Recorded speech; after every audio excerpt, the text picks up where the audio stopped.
a video on these joints of beef that I've got. So I bought a whole. I've been roped into something as always. So I bought a whole chuck, a whole shoulder of beef, and I've broken it down into the individual muscles. And what I want to do is I want to cook them in whole in joints and then slice them. So it's like a slice of braised beef. I suppose I could do it with rolled brisket, but I don't particularly like brisket. I think shoulder is a nicer joint, but I don't really want to have to tie them up. And I kind of thought, well, what we can do is we can should be able to wrap them in foil, season them, wrap them in foil, and then cook them in some stock in the like foil. You'll see what I'm trying to do anyway.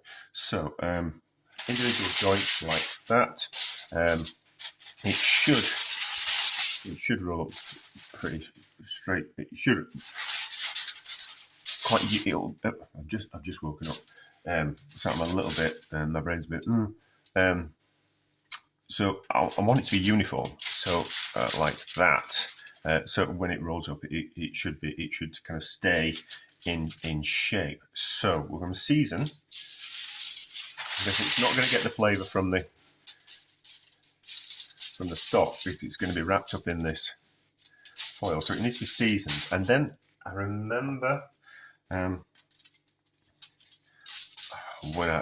one of my friends, while we worked in a restaurant, I'd been to college, and the restaurant sent him to college while we were working together. And he one day a week he'd go off to college. He didn't particularly enjoy it, and I remember saying that they did a braised beef dish, and the chef that was teaching him made a paste from, I think, stock cube or bovril, and pasted it onto the meat, and then didn't brown the meat, but painted it on, and then roasted it, and it gave like a better kind of colour. He just kind of thought it was a real cowboy way of doing things, but I just kind of thought, oh, it's kind of quite interesting. It's a technique that's been around for years, but maybe just putting some oxo on the outside of it like that, just dusting it, will give it some flavour from the inside, and if the flavour leaches out, it leaches out. Now, I thought that, so we could have done this in sous vide, but I like to get away from using too much plastic. So roll it up and then twist the ends so it makes like a cylinder sausage, and it will save me having to tie them up. So that will keep that in shape like that. Does that make sense? That makes sense, doesn't it? And then once it cooks, it's all in like uniform. So then you get uniform slices, and it'll hold it together. So we'll cook it, and then once they're nice and tender, I'll allow them to cool down, and then we'll open them up, and then we'll be able to slice them and have a look. But I think that will work. It works with smaller joints. Works with things like chicken, so it should work with bigger joints like this beef. Now, some of them are slightly bigger joints than others, but as long as they're the same depth, same thickness, then that shouldn't be a problem. So we did that one that way, and then there's this other joint which it's longer. But so we did that joint and rolled it up that way. This joint's a little bit bigger, so what we'll do is we'll wrap it up that way and twist the ends that way. I think that'll work. If it doesn't, we'll just put another wrapping around it. But you get the idea. There's about 5 joints in there, and we're going to see how they turn out. So wrap these joints.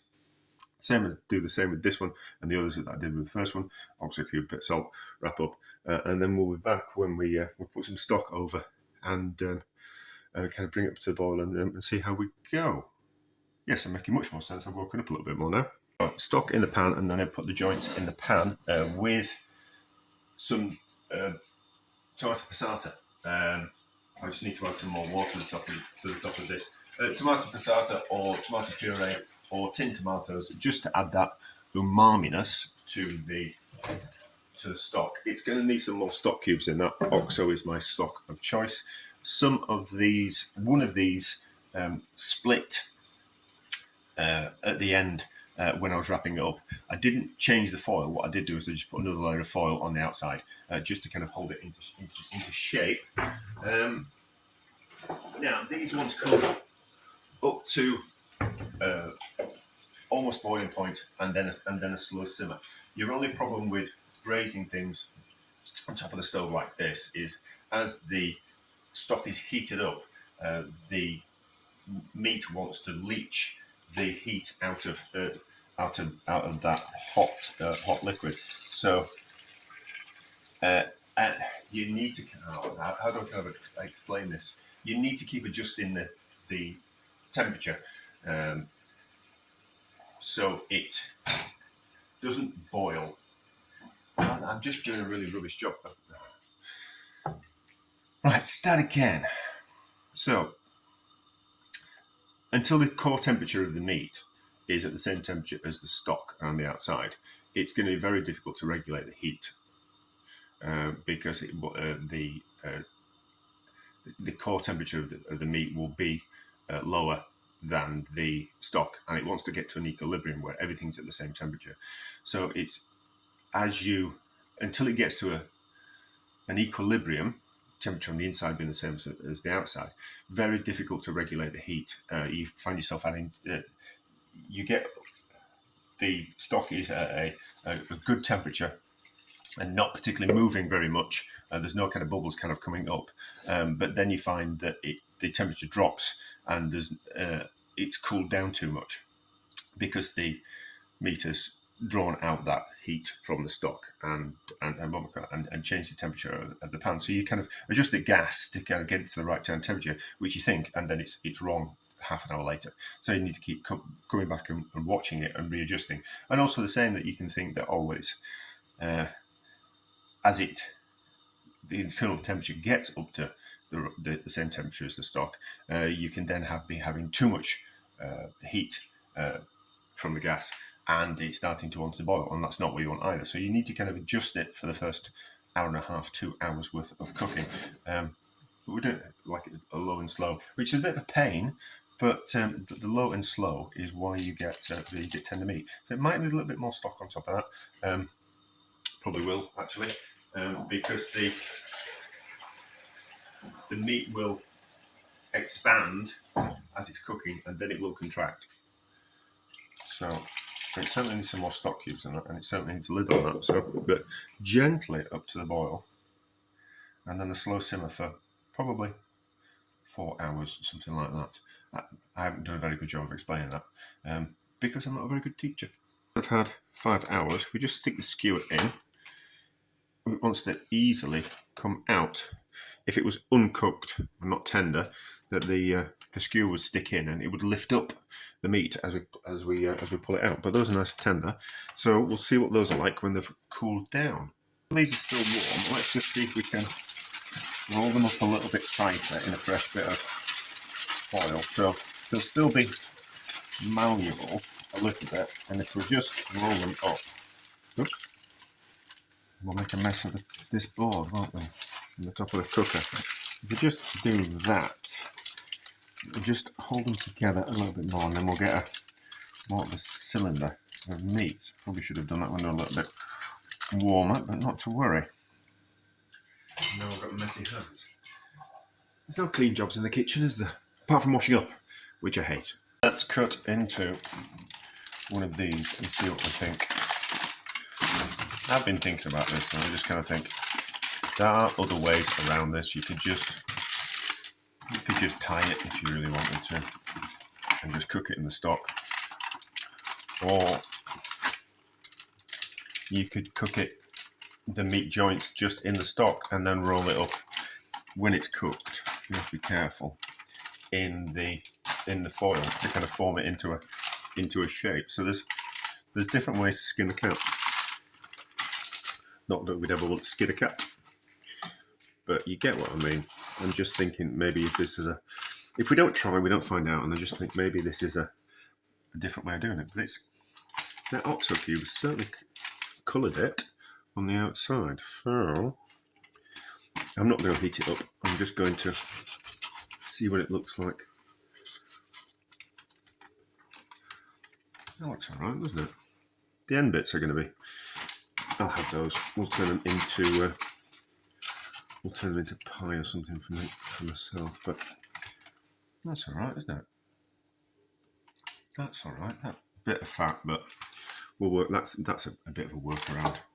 My dad would have absolutely cut your fingers off to get that bit of fat.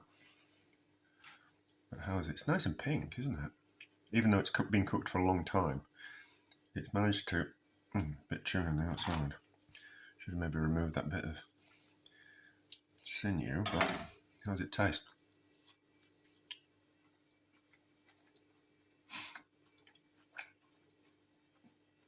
That's lovely as well. That's lovely.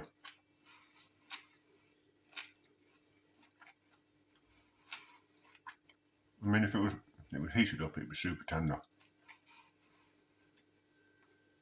Actually, you don't normally get that. So, I worked in a restaurant, and in the chicken liver parfait, I can't remember if we put foie gras in it. I think it was a time when you could still get foie gras. But we used to put saltpeter in the chicken liver parfait, and it kept the pinkness in the chicken liver parfait, so it was lovely and pink. It was illegal to buy, and they used to get it through France somehow. I think they almost smuggled it in, because you could use it to make explosives. But we we added it to a chicken liver parfait.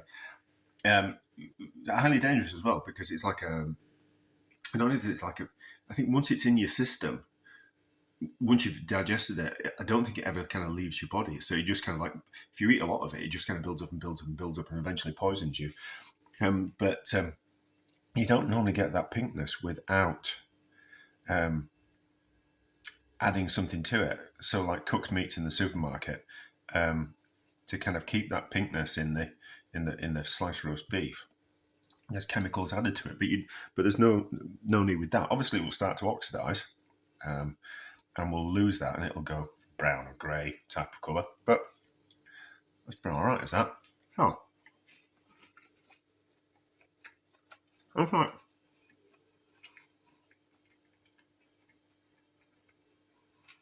Really tender and juicy and nice. I think I shouldn't have put that in my mouth so that I can carry on talking. But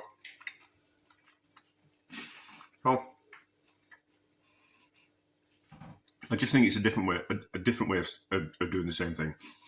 So if you want to sous vide things and put them in plastic, it's fine.